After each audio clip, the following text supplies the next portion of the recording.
Okay, guys. Well, it's 4 o'clock, We're in the fourth quarter here, and we've got to finish strong. So I want everyone to know I'm honored and humbled to be here today representing the Louisiana Raging Cajuns. I think, we've got a tremendous place. It's an honor to represent Acadiana, UL, the university community, our staff, and our team.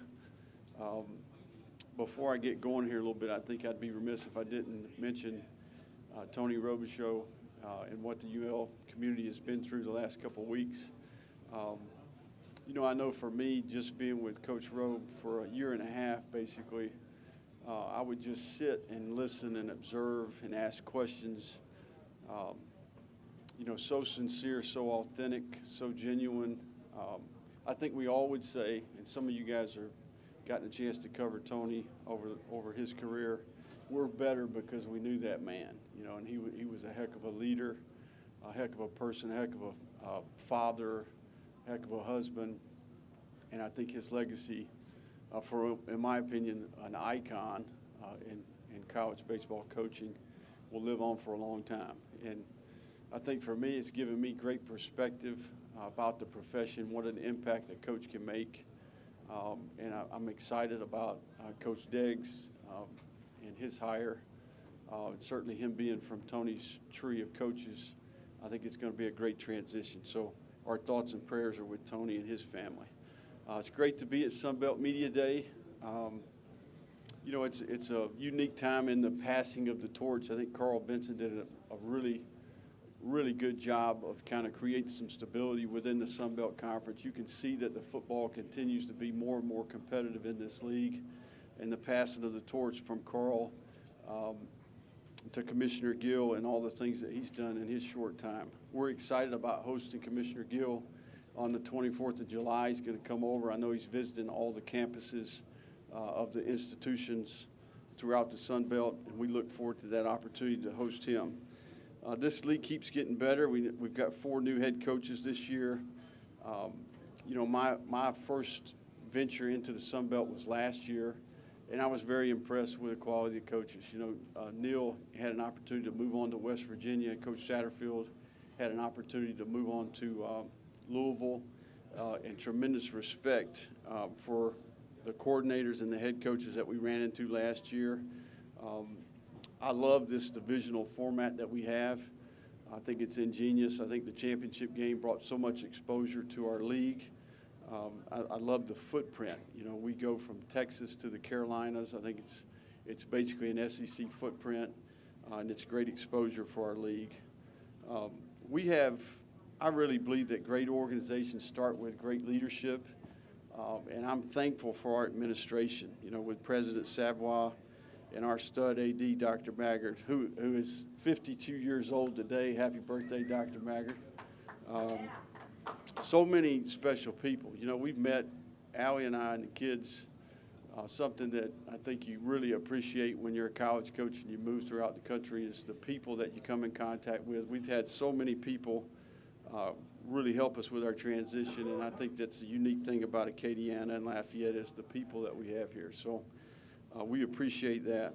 Our 2019 team is a new team. It's new players, new coaches, new staff members.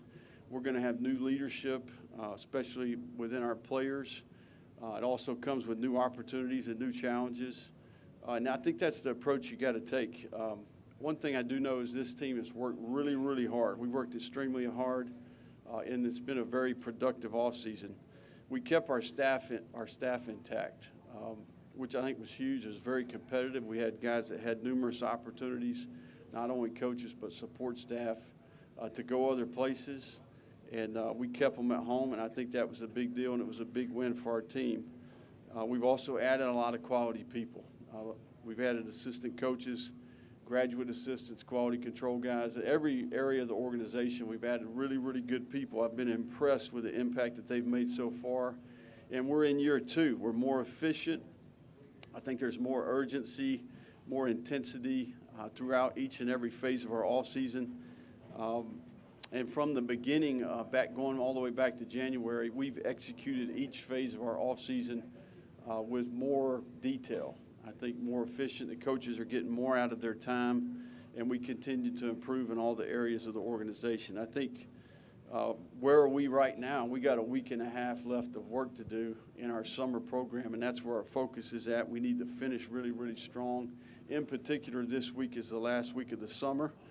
We're still very much a work in progress. We have lots of work to do. You know, we've got 86 players on our team that are either in their first or second year in the program. But we also have a core group of players that are coming back that have experienced the highs and the lows of Raging Cajun football, and certainly last year was no different. We experienced lots of success, but we also went through a lot of failures and experienced some adversity and battled through that. I think that we understand expectations, and we have better intangibles in the building. I think we're a more disciplined team. We're going to play with better effort. We're tougher. We're in better condition, and we're certainly a more tight-knit group. We report on August 1st for training camp, and then 30 days later, we open our season right here in this facility, in this venue, which I think is going to be a tremendous opportunity for UL. All Raging Cajuns certainly got a terrific group of alumni right here in New Orleans. Great way to start the year, and one heck of a weekend for Raging Cajuns. I think that it presents a great challenge. Mississippi State has a terrific team. They're a big, fast, long, physical team. Certainly didn't play very well against them last year. It's an opportunity to play better in our second attempt. One thing that gets overlooked, a lot of the kids on our team, they're from the state of Louisiana. They grew up in this state dreaming of playing in the state championship game in this venue. So it's going to be a unique opportunity for a lot of our guys. Before we get going here with questions, I want to thank you guys for what you do. Certainly, this is a great game. Being 150th year of college football, the things that we heard this morning, the history, the tradition of this game, the impact that it has on so many people, there's no question that you guys are a part of that. You get to tell those stories. We're hopeful that we'll continue to give you guys good stories with the players on our football team. We appreciate the coverage of you covering their hard work. And it really is hard work for these guys. It's 24/7, 365. They're truly student athletes, and the investment they make is impressive. And we appreciate you covering their work and their effort. So with that, we'll take some questions. Year two, what are some of the major adjustments that you found that you're happy about that you've made between last year and now? Well, I think the big thing that you learn when you get put in this position is that it's important to put really good people around you. You know, we're fortunate to retain a number of our staff, and I think that gives us an advantage because we don't have to start over in a lot of areas. All those lessons that we learned last year, you know, we put those away. We quality controlled the season. You know, just a couple of things off the top of my head would be we need to throw and catch the ball better. I think that we need to play better at certain positions on offense without the football. I think on defense we need to continue to work on eliminating explosive plays. We've got to get more takeaways. We've got to tackle better. And on special teams we need a little bit better execution by some of our specialists. And again, we've got to limit big plays on special teams. But in general, we got a lot of work to do is what I would tell you. You know, new team. We're going to start over here on August the 1st.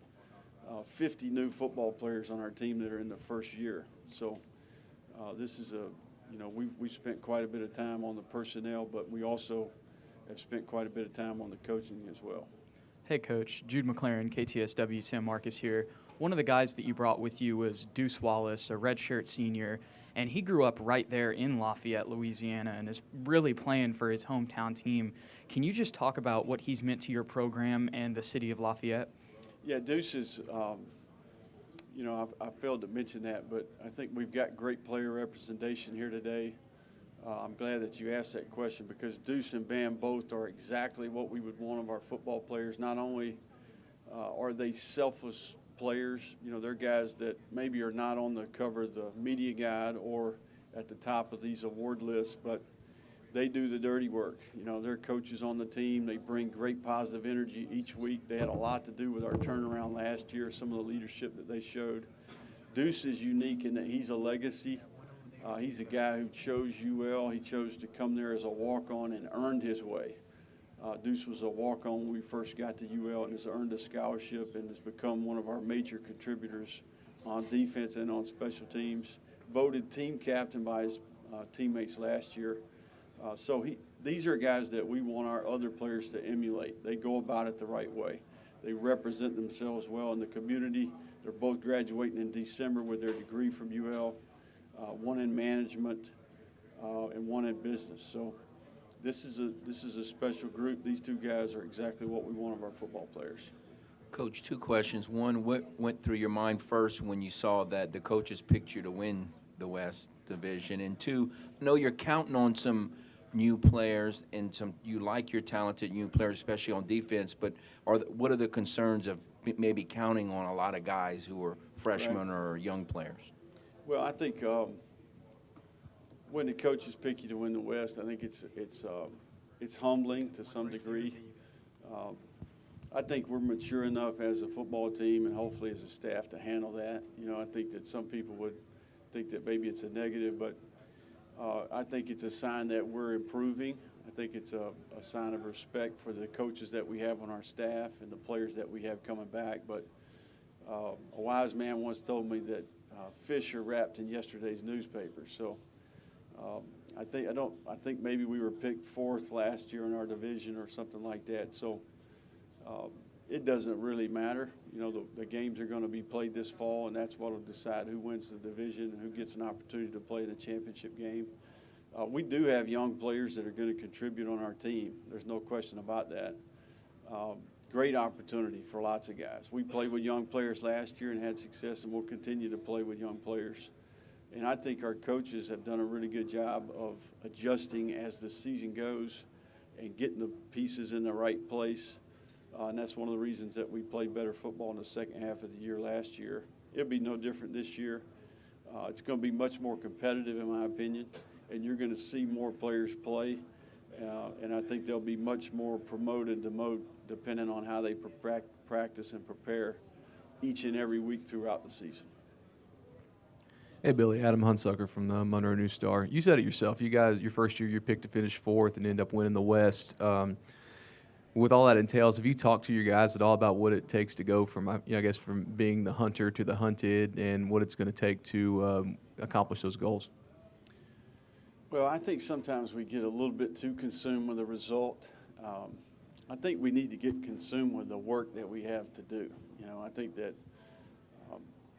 some of the coaches that I've worked for in the past, I think that's one of the reasons they have success is they don't worry about necessarily what the result's going to be. We talk about what we're going to do to get there, not necessarily what we're going to do. So we're just going to continue to show up and execute the plan. You know, we've got a week and a half left of summer. We need to have the best week of summer we've had this week. And then we'll turn the page to training camp, and we'll develop the identity and the personality of this team. It'll be our first opportunity for this group of players and this staff to be together for the first time. You know, so we got lots of work to do.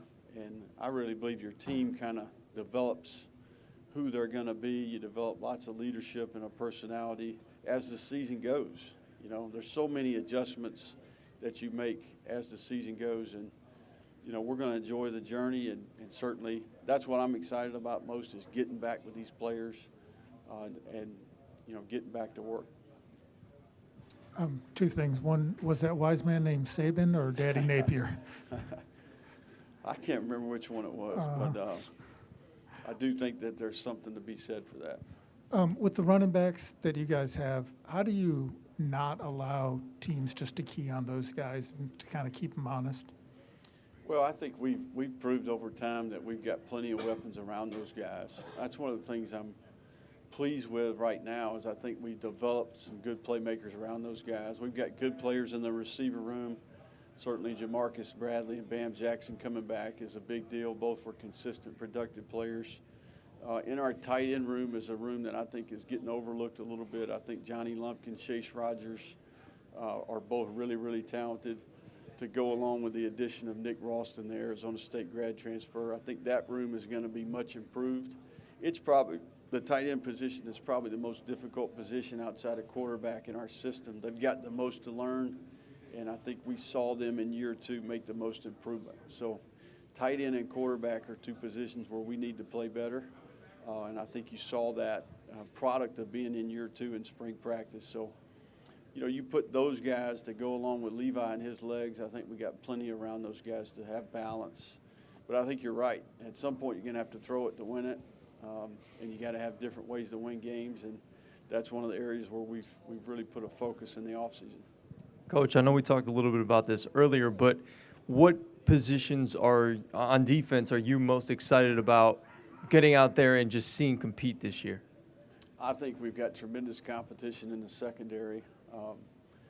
I think that's where a lot of our young talent is. Certainly got some good quality players coming back, but I think we're going to have depth there, and we're going to be able to create competition and reward playing time based off of what we see each and every day. So that's the best scenario as a coach, is when you can promote and demote based off of what you're getting each and every day. Very competitive environment. It was that way in spring, and I think it'll continue to be that way with some of the new players that we've added. We've added quite a bit of young talent in the secondary, and I think it's going to make our team better. Hey, Coach. Joel Martin from Louisiana Gridiron Football. I know it's your second year with the program. What are you most looking forward to in the second year? I think it's just another opportunity to compete. It's a new team. It's a new set of challenges. And that's what I love about ball, is you start over. Everybody's undefeated. Everybody's got hope. Everybody's positive. And I think we're excited because we got some pieces to work with. We got a good group of players that I think understand what it's about. They had tremendous experience, both positive and negative last year, and just having that group back, I think we'll be further along, and it's time to put the ball down and go play a little bit. So I'm looking forward to that. Coach, you always talk about culture and just character. So how much more equipped do you think this team is to deal with adversity this season, just in a game and just leading up to games? Yeah, that's probably, in my opinion, had as much to do with the success we had last year as anything, was that I think we improved in the intangibles. And when I say that, what am I talking about? I'm talking about your mindset, your attitude, the effort that you bring every day, the discipline that you go about your life with, and certainly a certain level of integrity. And I think we have that. Do we have problems? Do we have things we got to correct on a consistent basis? Absolutely. But I think our kids they've grown as people just as much as they've grown as football players. We're just a much more tight-knit group. I think our players look forward to coming to work. And the staff is the same way, and I think we've built relationships. That's where you start. There's got to be a certain level of trust, and there's got to be strong communication. We spent a ton of time with that in the first year, and we've continued to work on that. And I think you have to do that with each and every team. And I think it leads to better ball, and I think it leads to better people down the road, whether it's 5, 10, 15 years from now. Can you address the quarterback situation heading into camp? Yeah, Levi Lewis is kind of our leader in the clubhouse. Certainly is well deserving of that. Levi played for us last year as our number 2 quarterback, played in every game,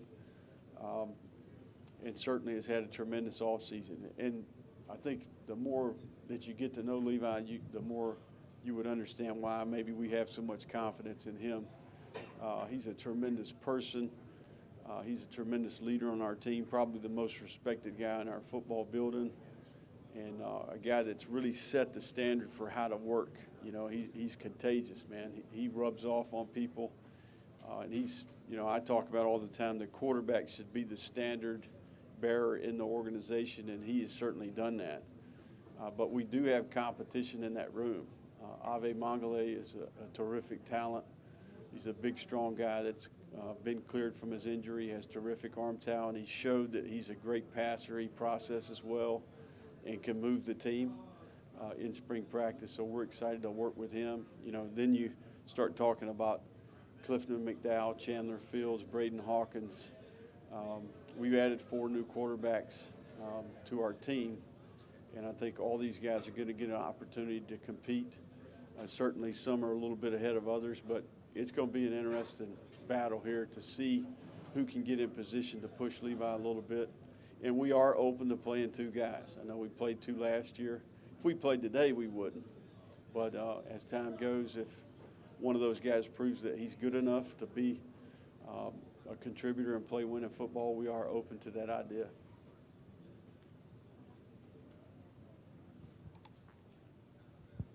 What is it about the 2-quarterback system that you necessarily don't subscribe to the fact that the saying, if you have 2 quarterbacks, you have none? What is it that makes you comfortable playing multiple guys back there? Well, I think it's a trend you're going to see in college football as time goes. You know, you play multiple players at about every other position on your team. I think that you need depth there. I think it's a reality that you're going to have attrition, you're going to have injury.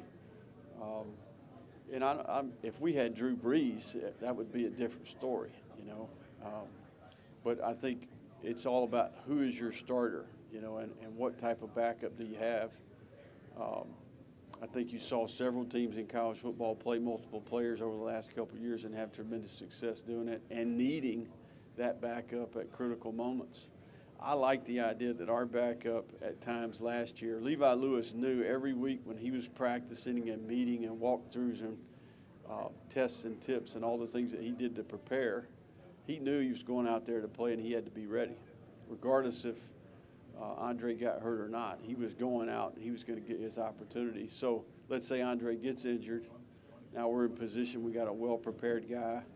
With the way we practice and the reps that we put in the bank throughout the entire year, it's very feasible to do. And as long as we have those types of players, we'll continue to do it.